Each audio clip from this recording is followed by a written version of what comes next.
Okay, so I got a comment from this fella who said I should do a tutorial for Moonlight on the River. So here it is.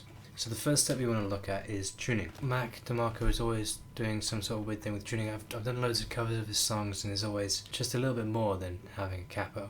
In this case, he's tuned halfway between standard and a semitone down. Your E string should be reading exactly between D sharp and E, as I'll show here, and same for all the other strings, just between the semitone below and the normal standard tuning note. And of course you want to have your capo on the 5th fret. So that sets us up for tuning. Now we're going to look at the chords. So there are 3 chords in the main section. Obviously there's another section, but we'll get to that just after this. The 3 chords are G6, which is a G without the high G on the top, it's just open G. Then we want an E minor, standard E minor, no differences there. And then we have an A minor 7.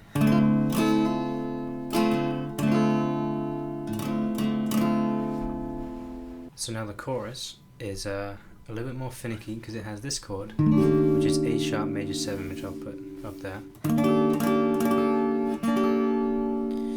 And then it goes back to the same E minor, and then A minor 7,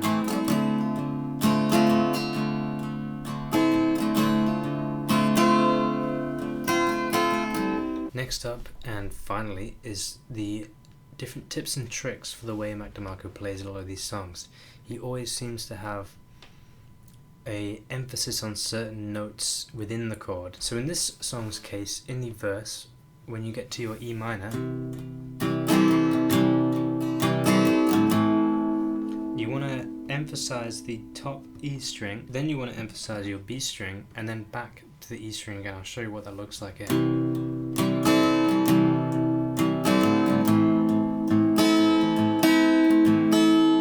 You see what I did there? So he's bouncing from the E being at the top of the chord to the B being at the top of the chord back to the E. Of course these aren't the real notes because we're at capo 5, but then the A minor 7 has even more tricks to it.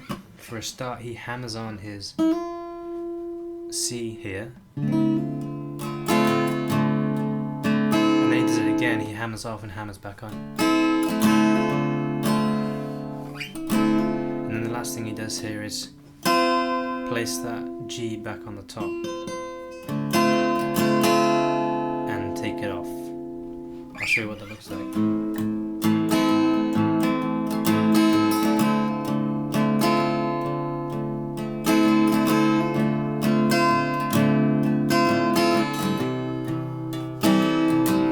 And he doesn't do that every single time, he just does it some of the time. You know, you don't have to listen to the recording and go through and listen to every time he does it. I just did it when it seemed right, when I did my recording of it. So the last thing I want to talk about is the strumming. Now, aside from the tips and tricks that he puts in there, he also likes to emphasize strums in specific places and do quite mellow strumming elsewhere. So like with the starting G6, this is mellow, and then he does a big strum, back to mellow, and he's emphasizing a backbeat. So if you really want to get the Demarco sound, you have to be emphasizing your strums in the right places. You can listen to the recording and get it down quite easily when he's doing it.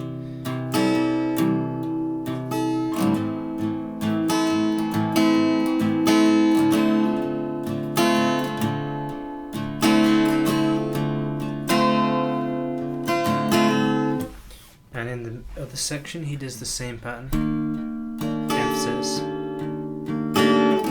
So that is it. If you want to sing along to it, the lyrics are obviously online, and so are the chords that I originally got it from. Normally in my covers I find the chords online first, and then if it sounds wrong to me, then I'll look into it myself and change it to make it sound better for my covers.